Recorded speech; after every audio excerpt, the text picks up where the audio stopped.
Hello everyone. So here we are on problems on sequencing and formation. So this is problem on sequencing and formation. So if we see here in the following question, arrange the given words as per the dictionary. So here we have been given 4 words, that is genuine, 5 words, UINE. Genuine is the first word. Then we have Genesis, that is GENESIS. The third word is gender, GANDER. Then we have gentle,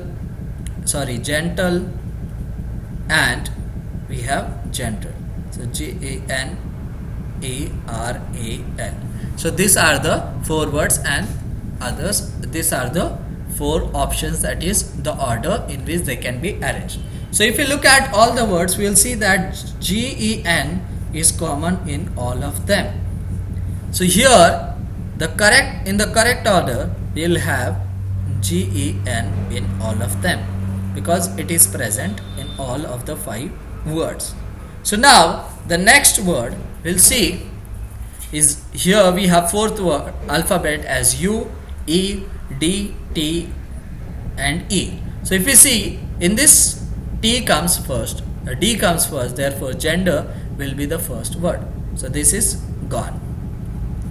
Now we have, in the remaining we have 2 E's, 1 T and U.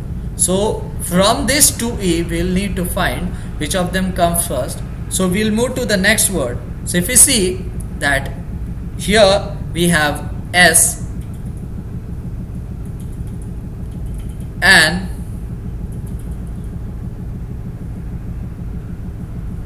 here we have R.